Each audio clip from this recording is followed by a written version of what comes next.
Buenos días, estudiantes. Soy la profesora Nadia Grilli y voy a seguir continuando con el último tema de la bolilla 4 que hace referencia a la violencia de género. Como les decía en el video anterior, voy a apagar la cámara para que no se quede lagueada y no utilizar los datos y que tengamos un problema de conectividad.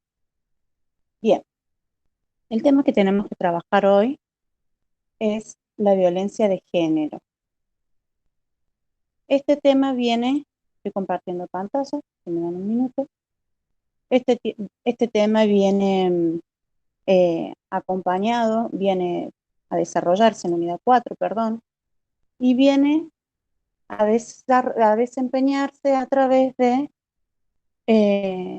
siguiendo el tema desarrollado anteriormente, que era la construcción, ahí está, la construcción de masculinidad. La clase en el video anterior que yo les he cargado, y por razones de conectividad no pude citarlos para trabajar con la clase en vivo.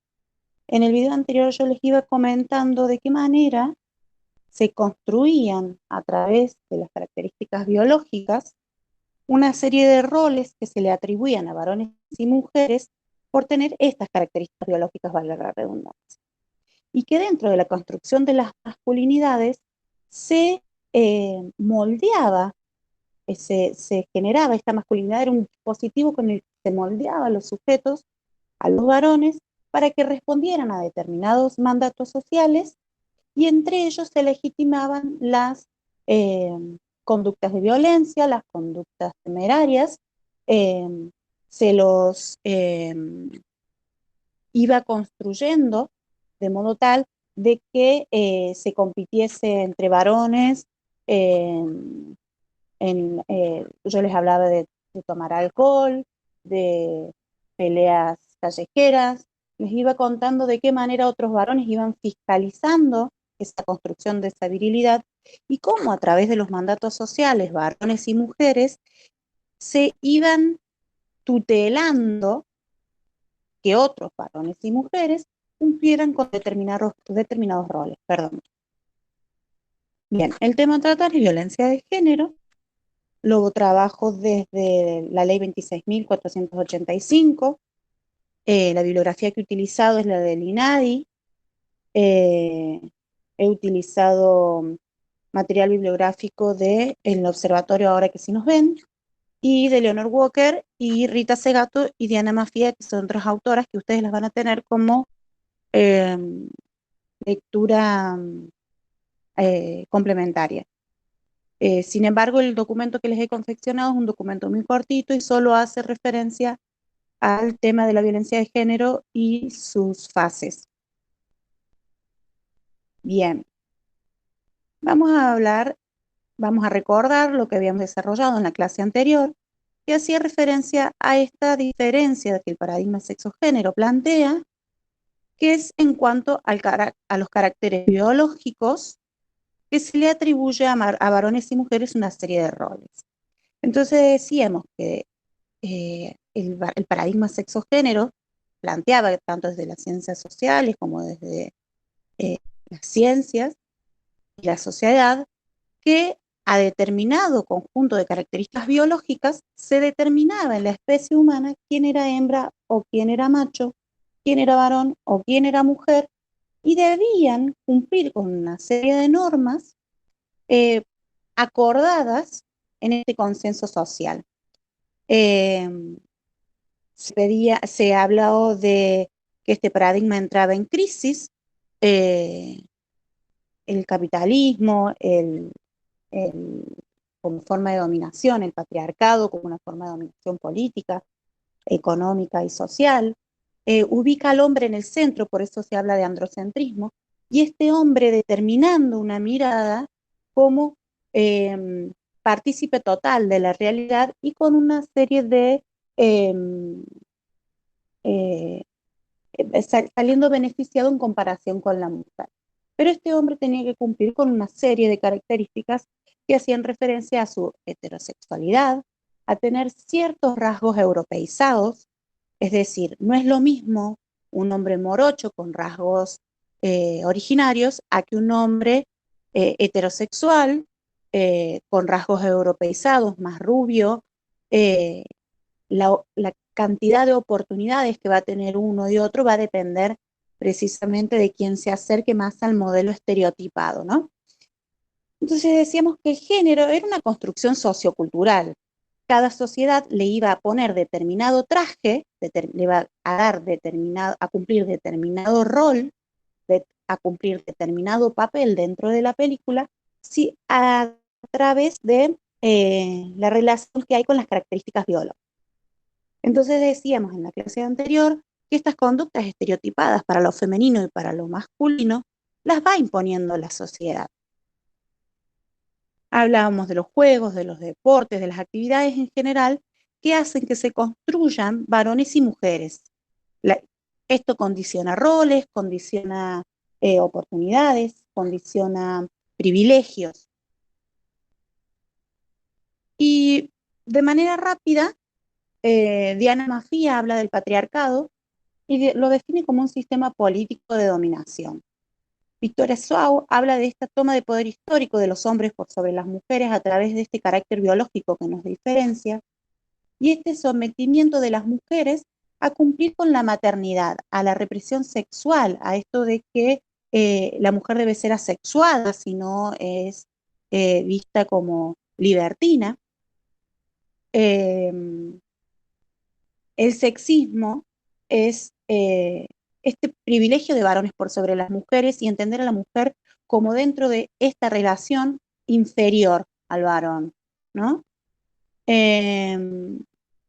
Voy rápido porque esto lo hago de modo de ponernos de acuerdo con determinada terminología que se va a ir utilizando. ¿Y qué es la misoginia? La misoginia es una ideología política similar al racismo o al antisemitismo, plantea Diana Mafia, que sirve para justificar esta subordinación de las mujeres por los hombres. Forma parte de los patrones culturales, de los mandatos sociales establecidos para varones y mujeres, y ante el no cumplimiento de la mujer y del varón de estos roles, hay como cierta culpa, ¿no? Y me parece interesante, antes de empezar a desarrollar el tema de violencia de género, eh, una cita de José Millás que habla sobre cómo entender a a la violencia de género, ¿no? Y dice que, lo voy a leer porque es una cita, dice, el problema es que mientras no nos demos cuenta de que las mujeres son para el misógino, lo que el judío para el nazi, o el negro para el racista, mientras no nos cause el mismo espanto, las mujeres continuarán cayendo como moscas. Esto hace referencia a que, si ustedes pueden observar, ahora en Estados Unidos, el nuevo estallido social en base al reclamo por el racismo constante y la segregación racial, y cuánto ha ocupado en la televisión esta concientización en cuanto al racismo y nos causa el mismo rechazo cada vez que aparece un cartel que dice que ha desaparecido en la ciudad de tal lugar una joven con tales características.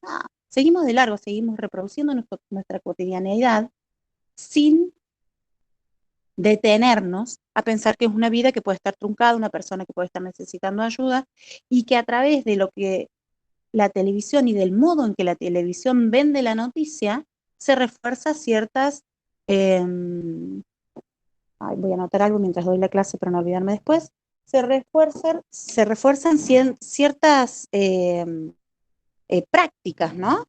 Bien,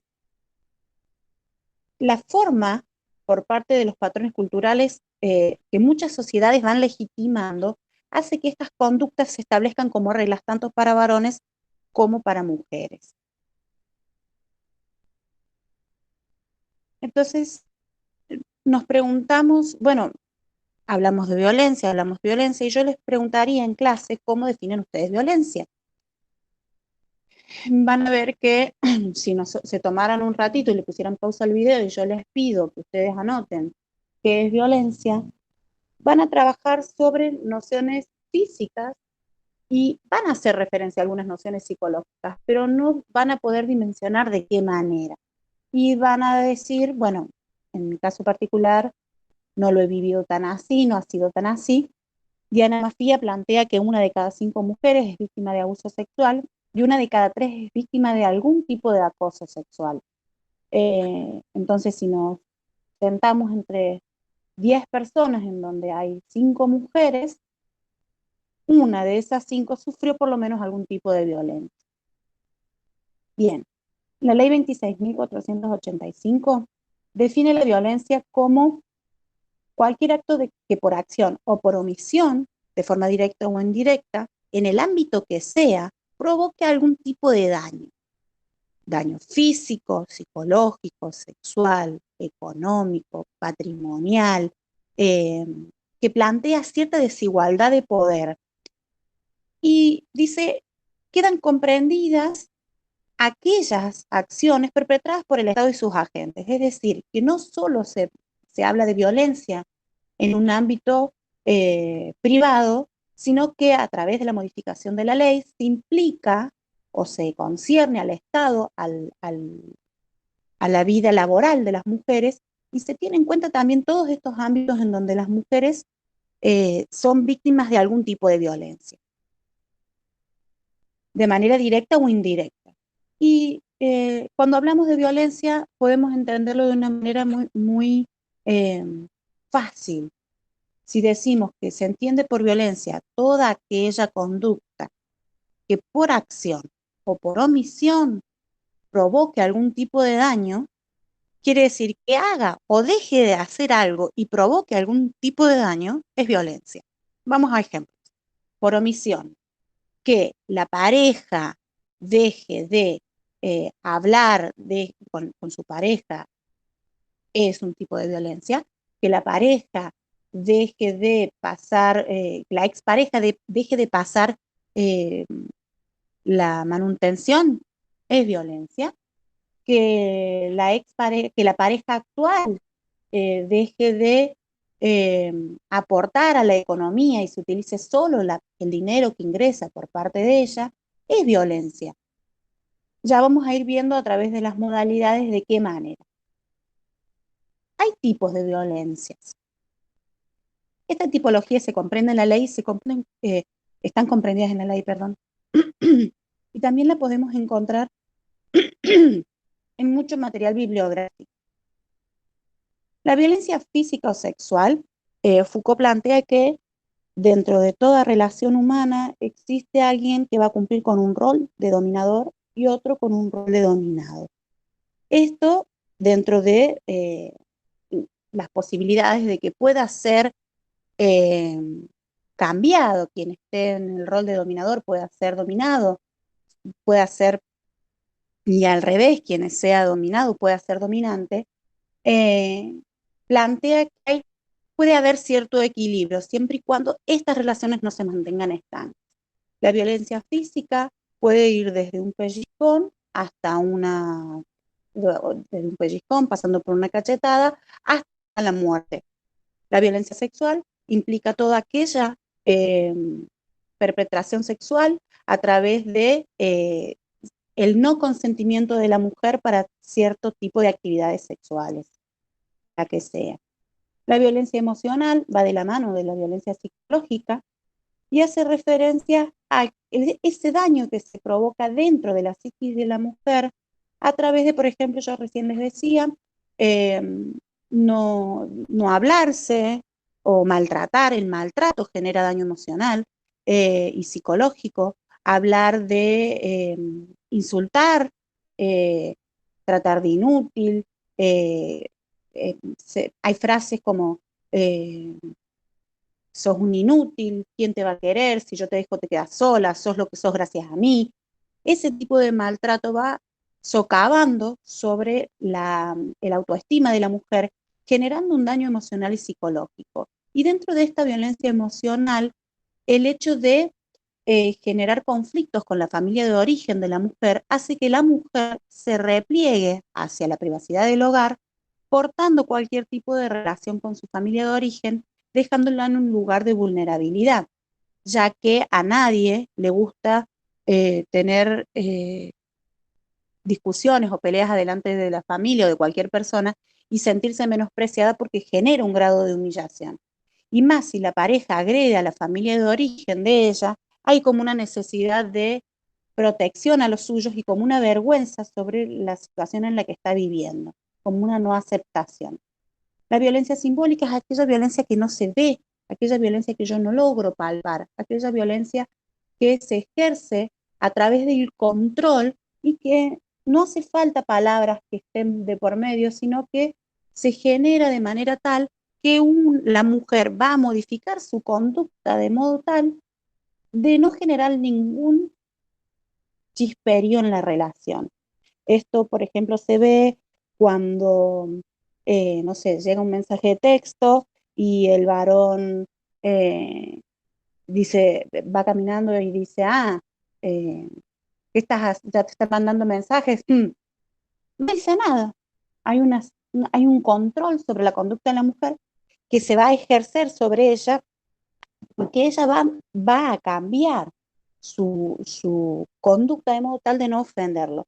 La violencia simbólica es aquella que se ejerce a través de la televisión, a través de las lecturas, mi hija estaba realizando una lectura y hablaba de si era posible que una niña en la época colonial se podía hacer novios entre niños y niñas en la época colonial. Y yo hice esta lectura.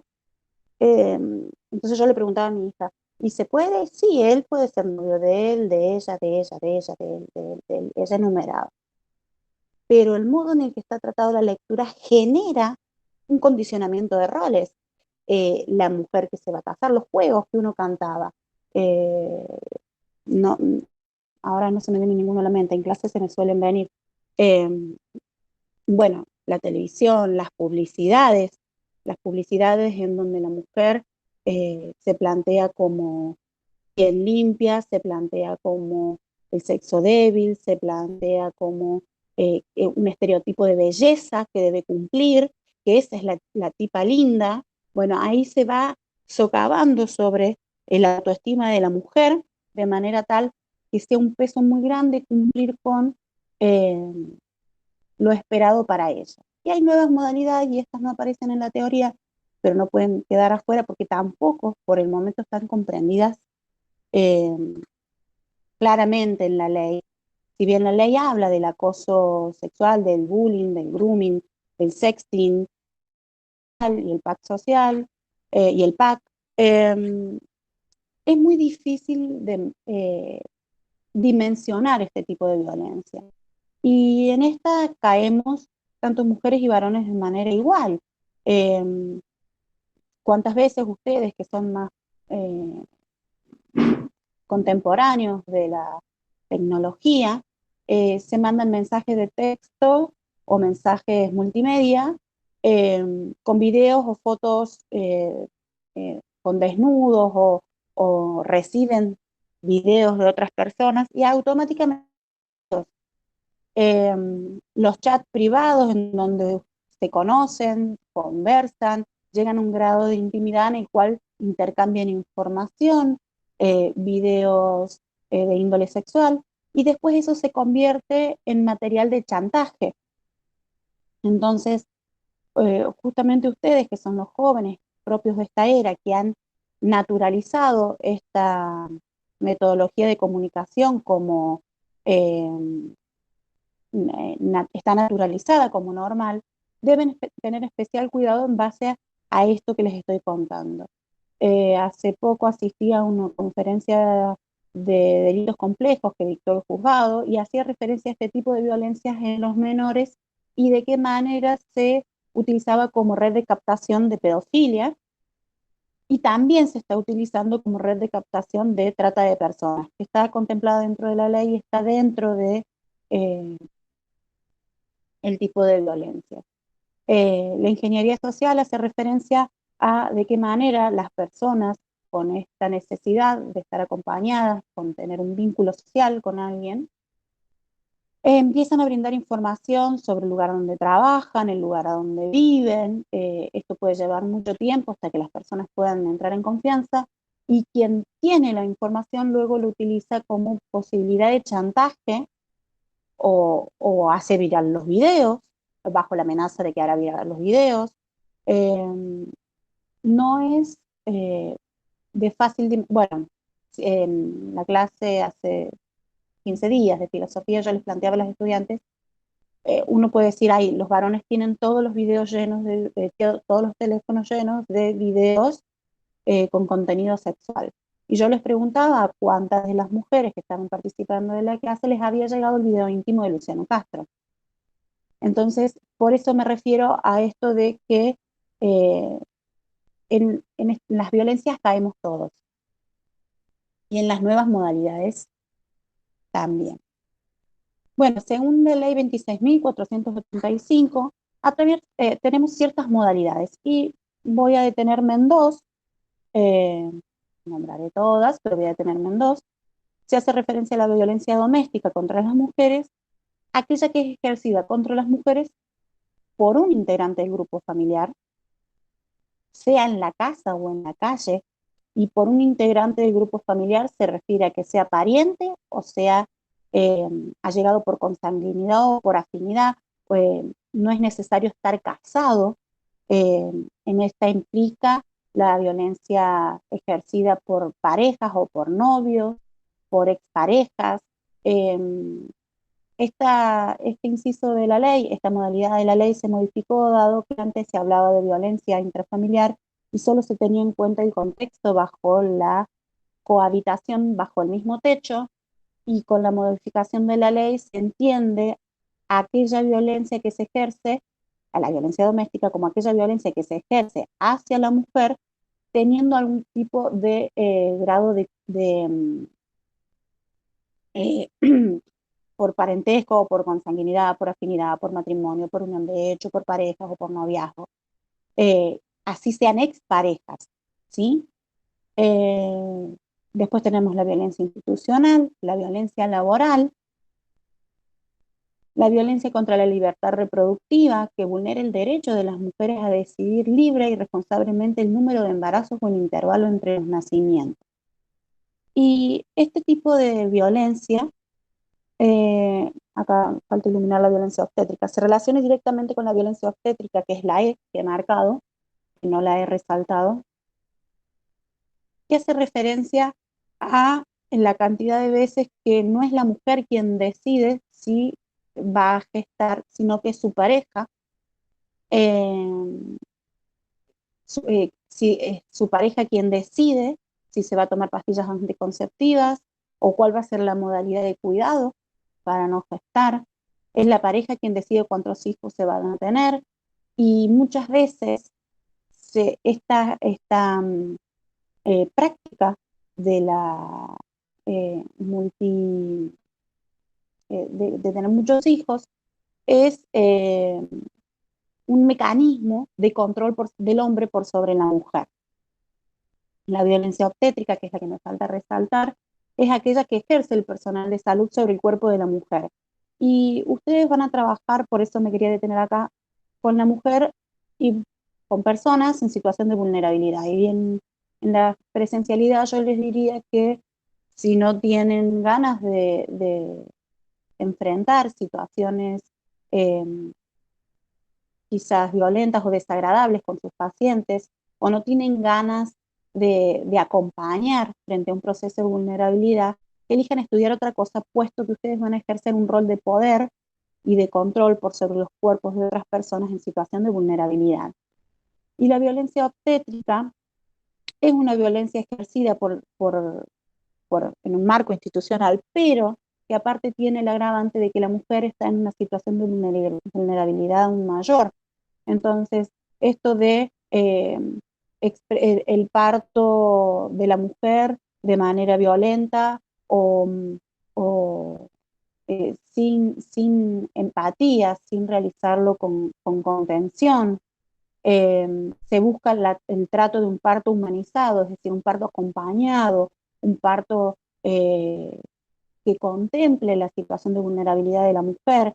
En la violencia obstétrica, ustedes pueden observar, porque puesto que o son mamás o tienen amigas que han sido mamás, o son papás, o tienen amigos que han sido papás, o tienen hermanas, y pueden recordar cuántas veces una mujer va a parir a los hospitales o a las clínicas privadas, porque esto no tiene discriminación en cuanto al lugar del hecho, y ni bien entra con el trabajo de parto, se le ponen sueros para acelerar el proceso de parto sin consultarle eh, si quiere poner el suero, si quiere esperar, cuál es la modalidad, qué se trabajó con el obstetra, de qué manera se acordó. Esto de las cesáreas excesivas, porque un parto natural lleva mucho tiempo y demanda mucho tiempo del profesional frente a esto. Eh, entonces, hace referencia precisamente a esta capacidad o a esta posibilidad, perdón, que tienen desde el personal de salud de aplicar cierto control y cierto disciplinamiento sobre las mujeres. Y fíjense, ustedes dirían, cuando trabajamos estos temas, muchas veces yo les pregunto qué frases recuerdan o qué se les viene a la mente cuando estamos trabajando sobre esto. Y los estudiantes suelen decir esto de que, bueno, no me acuerdo cómo es, si te gustó el durazno, aguantate la pelusa, eh, como muy groseros y muy eh, lastimosos frente a una situación de vulnerabilidad. La violencia mediática contra las mujeres es aquella que hace referencia a la publicación y difusión de imágenes o mensajes estereotipados a través de cualquier tipo de comunicación masiva, que injurie, discrimine, deshonre, humille o atente contra la dignidad de las mujeres, como así también la utilización de mujeres, adolescentes y niñas en mensajes o imágenes pornográficas, legitimando la desigualdad de trato. Recuerdan que yo, la verdad ahora no me acuerdo si en la clase pasada lo utilicé, pero si no lo traigo a colación, en Chile se genera una campaña gráfica en cuanto a la venta de útiles escolares y se utiliza la figura de una niña de 7 años sentada en el piso con una pollera de colegiala, con una vincha de gatito, y la sexualización de la conducta de la niña la pone en peligro porque violenta y eh, viola todos los derechos y tratados internacionales sobre el cuidado de los niños, niñas y adolescentes, como dice la ley. Porque la ley plantea el cuidado integral. Y fíjense de qué manera se sexualiza la conducta de los niños a través de las lecturas, como les contaba yo recién, a través de la publicidad, de las telenovelas. Había una novela, bueno, esta de hace 80 años atrás, Chiquitita, Patito Feo, y la sexualización de la conducta del niño como eh, legitimando ciertas prácticas o conductas que no son naturales al proceso de socialización y de maduración del niño. Eh, Bien, dentro de la violencia de género, Leonor Walker habla de 4 fases y plantea, bueno, lo que es importante acá destacar es que estas fases no se dan de manera eh, automática o no se dan de manera eh, eh, grave al principio, sino que se van difuminando con el paso del tiempo y dice, bueno, tiene la forma de una espiral. Miren el espiral de abajo hacia arriba, yo les voy a compartir un documento en donde he intentado ser más gráfica, de abajo hacia arriba, de más espaciado los hechos a menos espaciado. Entonces, diferentes autores trabajan sobre Leonor Walker y han juntado las fases de calma y las fases de luna de miel como una sola fase, pero en realidad no, Leonor Walker habla de 4 fases, que comienza con una fase de calma, en donde lo vamos a trasladar ahora al noviazgo y vamos a decir que cuando 2 personas entablan una relación de noviazgo, todo es calmo, todo es armonioso y paulatinamente se van aplicando ciertas pautas conductuales que la pareja va aprobando y que uno de los dos va a ir marcando dentro de un vínculo poco saludable, va a ir marcando como lo aceptado. Entonces, yo les decía, esto comienza con que se enoja, se va y pega un portazo, y la persona va a decir, ay, pero no, no es violencia, no me pegó, no me gritó.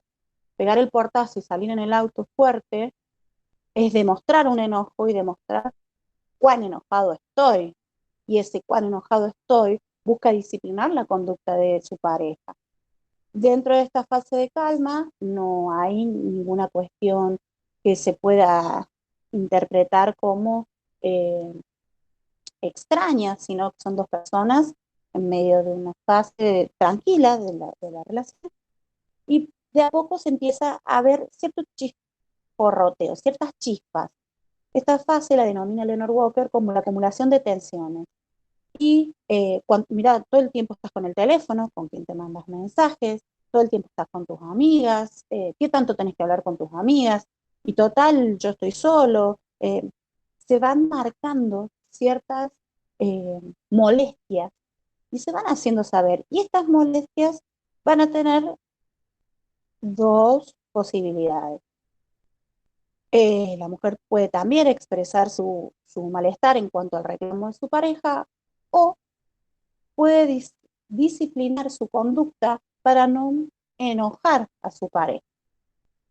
Frente a un periodo de acumulación de tensiones que al principio puede llegar desde a 3 meses, 4 meses, 5 meses, 7 meses, un año al principio, frente a esta acumulación de tensiones viene un estallido de violencia que, como recién les decía, va de una violencia eh, que puede ser física. Mientras tanto, en la acumulación de tensiones vamos a tener eh, eh, prácticas de violencia de tipo emocional y psicológica.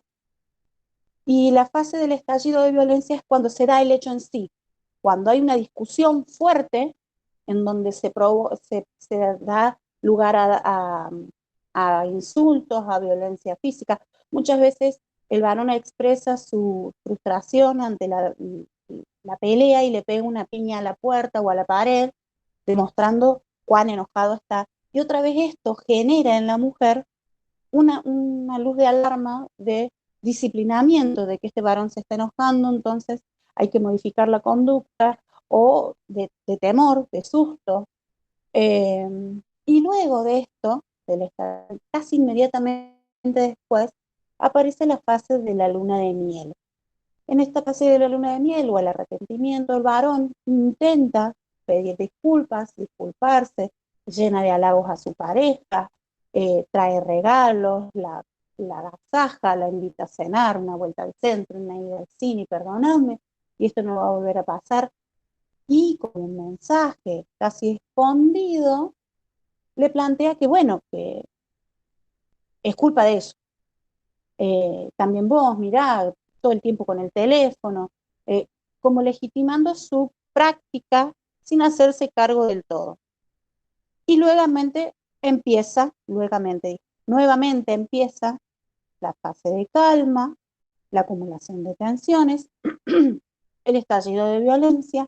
Con el paso del tiempo, la fase de calma desaparece y se pasa desde la fase de acumulación de tensiones a la fase de estallido de violencia, a la luna de miel, y ya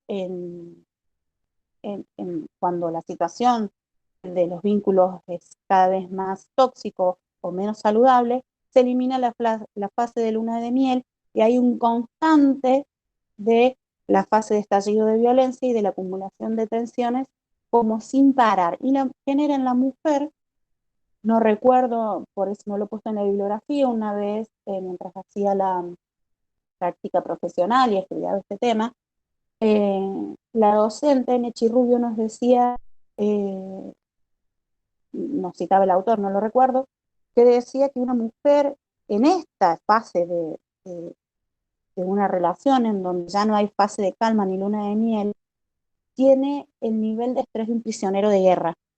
Entonces, muchas veces uno eh, mira a sus parejas, a sus exparejas, a sus amigas, a sus primas, a sus hermanas, a quien sea, culpabilizándolas de este estado de no querer salir de esta situación. Y fíjense cuántas veces se repite sobre el discurso: si se queda ahí es porque le gusta que le peguen. Entonces, entender que esta mujer ha caído en un entramado, en un enrejado, se ha enredado como ovillos enredados de lana, en una situación en la que no encuentra una salida y no la va a encontrar tan fácil. Frente a esto, eh, les traigo a Diana Mafía y les traigo una fotografía de Diana Mafía, plantea que el feminismo pelea contra esto y lo hace a través de tres grandes posibilidades. Dice, lo primero que tenemos que entender es que la mujer debería poder asumir su identidad y en ello su sexualidad, poder ser quien es, quien quiere ser. El que el feminismo no busca jerarquías, que nadie esté por encima de nadie, sino que busca una igualdad y que la justicia llegue a todos sin limitar las posibilidades de hostigamiento sobre los cuerpos de las mujeres. Eh, Diana Mafía plantea también que el feminismo nos permite estadísticas. Dice, el 70% de los pobres en el mundo son mujeres. Esto deviene de qué? De que las mujeres son gestantes y que son multíparas y que en una situación de pobreza la mujer con muchos hijos tiene menos posibilidades de conseguir un trabajo de 8 horas y cuida a sus hijos. Las estrategias familiares de supervivencia se complican. ¿Quién cuida a estos hijos? Entonces, más de una vez la mujer eh, no encuentra la salida y se queda atrapada dentro de una pareja eh, que ejerce violencia por sobre ella por el hecho de entender que no va a poder sobrevivir con tantos hijos.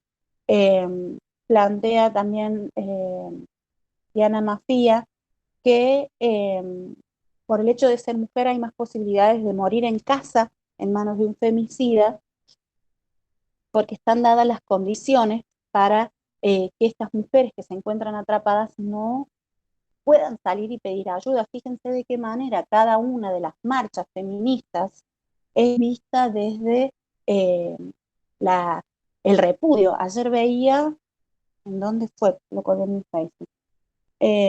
Creo que en Inglaterra, o en Estados Unidos, ahora ya no recuerdo, pero creo que fue en Inglaterra, que tiraron una estatua de un personaje histórico que hacía venta y trata de esclavos de raza negra traídos de África. ¿Y qué hubiera pasado en la Argentina? Que acá se enojan porque rayan paredes o porque rayan monumentos históricos. Hay como una construcción del repudio, de la protesta, que hay mucho material para leer sobre eso, que no lo van a trabajar ustedes, pero que es un material para leer y para cambiar el estado epistémico en base a los movimientos sociales. También les traigo a Rita Segato. Hay mucha lectura en base a la violencia que ejerce el Estado, en base a la violencia que ejerce. Hay un documento de Rita Segato que habla de la violación como daño, del embarazo como daño, perdón. Esto de intentar que la mujer quede embarazada con el fin último de eh, generarle ciertos inconvenientes al desarrollo de su vida libre, digamos, no es la palabra que busco, pero Rita Segato lo desarrolla como una instancia en la cual con un hijo no va a tener las mismas posibilidades que sin tener ese hijo. Rita Segato hace una investigación en las cárceles de Brasil, ella vive en Tilcara, es de Buenos Aires, y entre Tilcara y Brasil ella iba viajando al penal, a un sector de un penal en Brasil, en donde están alojados los violadores, y dentro de su investigación ella descubre que la violación se desarrollaba como un intento de volver a la mujer a caminar por el sendero que es el de los mandatos sociales. Como que esta mujer estaba fuera de camino, como volviéndola a su lugar, aleccionándola, disciplinándola en términos coltianos. Eh, entonces se plantea de qué manera la televisión o la justicia, por eso sale la ley Micaela y se pelea tanto por la ley Micaela, para que todos los eh, para que el Estado se capacite en base al tratamiento de las causas con enfoque de género, entender esta división, esta discriminación y esta desigualdad de trato que hay entre varones y mujeres. Y yo también, como a modo de anécdota, también suelo contarles que mientras yo hacía mi asignatura de psicopatología, higiene y salud mental, veíamos el caso de Romina Tejerina, que es una eh, chica que era adolescente en ese momento, del norte de Argentina, que denuncia haber sido violada. De esta violación ella queda embarazada, ella intenta abortar y no puede. Este perpetrador la siguió hostigando a lo largo de todo el embarazo, ella se fajaba para que nadie supiera que estaba embarazada, de origen muy humilde. Escribía en las paredes de la cuadra, no recuerdo bien, insultos dirigidos hacia ella, y cuando nace su hijo, frente a toda una integralidad de sucesos y de su psiquis, ella mata a su hija. Cuando la detienen, la atiende un médico clínico, el médico clínico no evalúa su situación psíquica. Ella, en el momento del juicio, el juez le pregunta qué ropa tenía puesta, si él la había violado, qué hacía sola esa noche, volviendo de un boliche sola a esas horas de la noche, porque el perpetrador que dice que sí, que tuvo relaciones con ella, puesto que el ADN sale que ese hijo es hijo de él, que ella quiso tener relaciones. Entonces, ahora, en vez de trabajarlo desde la integralidad, se cometieron eh, muchísimos desde el desconocimiento, las leyes tampoco estaban preparadas, el contexto histórico tampoco, se violentaron derechos que ella podía haber tenido y se truncó su futuro. Quizás eh, salió en libertad hace muy poquitos años, creo que cumplió 15 años de condena, no recuerdo bien, pero en base a esto me refiero a los mandatos sociales y a la violación y a los documentos de Rita Segato en base a las experiencias en las cárceles de Brasil.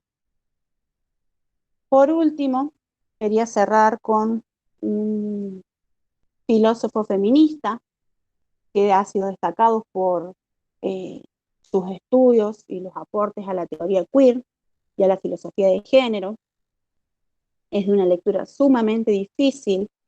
Eh, Se llama, perdón, Paul Beatriz Preciado, eh, y plantea que no hay dos sexos, sino una multiplicidad de sexos. Me esperan un minuto, por favor. Venga. Bueno, chicos, lamento esto, pero bueno, yo doy clases en mi casa. Denme un minuto, ya sigo con la clase. ¿Qué es ahí? Bien, estoy hablando de Beatriz Preciado. Beatriz Preciado hace un aporte a la, a la teoría de género y hace referencia a que hay dos sexos. Perdón, dice Beatriz Preciado, no hay dos sexos, sino que hay una multiplicidad de configuraciones genéticas, hormonales y cromosómicas y genitales, sexuales y sensuales. No hay una verdad de género, de lo que es masculino ni de lo que es femenino, fuera de un conjunto de ficciones culturales normativas. Es decir, que no hay una realidad de lo que es femenino o masculino, que lo que hay es un cúmulo de mandatos culturales y sociales a cumplir.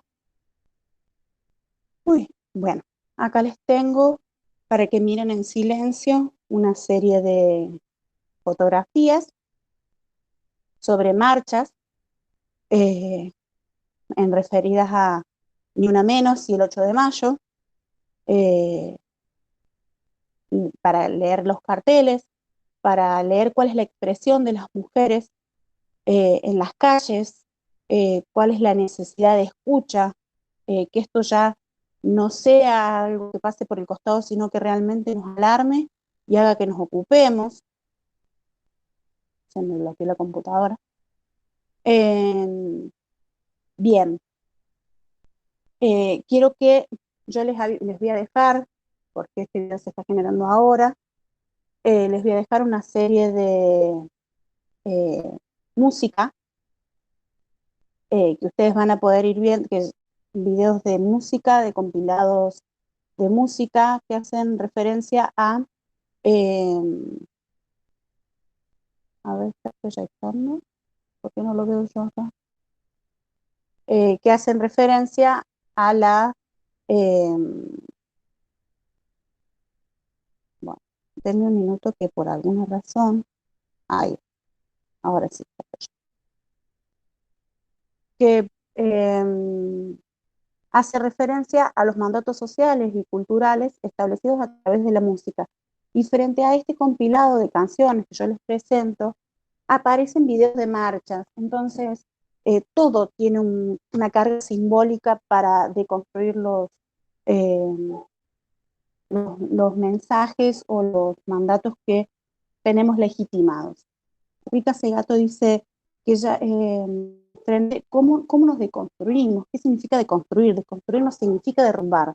Deconstruir significa desandar un camino para entender de qué manera se construyó y por qué se construyó de esa manera para poder construirlo de otra manera. No significa romper todo, significa entender por qué se desarrollaron ciertas pautas conductuales para de esa manera construir unas distintas. Rita Segato plantea que no quiere consolar a las víctimas, no quiere seguir siendo la que consuela, quiere algo más, queremos algo más, las mujeres necesitamos algo más. Y para repensar he dejado una reflexión en entender esto desde, de pensar a la violencia desde una perspectiva social, antropológica, entenderla a través de estos mandatos que, como les decía en la clase anterior, a través de el proceso de endoculturación y el proceso de socialización, entender que la violencia va más allá del la víctima y el victimario, va más allá de esto, más allá de que es cierto que hay un varón responsable de su conducta, un varón responsable, legalmente responsable, eh, pero va más allá. Cómo desandar todo este camino, todo este número sobrelevado de casos de violencia. Incluso entender la manera en que los medios de comunicación transmiten las noticias y de qué manera se genera el modus operandi como contagio. Fíjense, espero que no se haya cortado internet. Fíjense, ¿por qué no se habla de los suicidios? ¿Por qué no se habla de cómo se suicidan los adolescentes? Porque se genera una especie de contagio a través del cual se van a expresar de determinada manera. Si ustedes pueden ubicarse en el tiempo, van a darse cuenta que cuando muere Wanda Tadei porque su pareja la prende fuego, se da una seguidilla de femicidios con la misma modalidad. El femicidio es un agravante del homicidio y hace referencia a haberle dado muerte a una persona por el hecho de ser mujer. Bien, me planteo esto de entender a la violencia y en especial a la violencia de género eh, como la consecuencia de este proceso de construcción, a través de este proceso de socialización, a través de este proceso de endoculturación, de la construcción de esos varones en la sociedad. Yo les voy a compartir una publicidad donde Natalia Oreiro va caminando y hay una barrita de varones y la voz en off dice, estás tranquila, estás acompañada, legitima dos conductas, legitima que ella tiene que estar intranquila porque no tiene que pasar por un lugar donde hay muchos varones, porque los varones tienen legitimado accionar de determinada manera. Tenemos hilo para cortar en las publicidades que no se dan una idea. Bien, yo para cerrar les he traído las estadísticas del último año, de los últimos 5 años, desde el estallido de Ni Una Menos, que venía en contexto de una serie de femicidios que venían horrorizando a la población y que tras el desenlace del femicidio de Chiara Pérez, se hace como una convocatoria casi espontánea, sin ninguna organización de base de por medio, sin ninguna cuestión de tipo política, sino más de tipo social, en donde todos los 3 de junio el colectivo de mujeres y las mujeres que no pertenecen a ninguna organización social han ido participando de estas marchas. A 5 años del primer Ni Una Menos, sigue muriendo una mujer cada 30 horas. Y a 5 años de Ni Una Menos, hay 1.450 femicidios. Yo en el material que les dejo para leer, les he bajado las estadísticas que están acá en el PowerPoint para que puedan visualizar lo que estamos diciendo. Cuántos femicidios se dan en la casa de la víctima, cuántos en la vía pública, cuántos en la vivienda del agresor. Eh, Tienen datos importantes. Me despido, les dejo la bibliografía para leer y espero que la lean y nos vemos en las clases de consulta. Muchas gracias.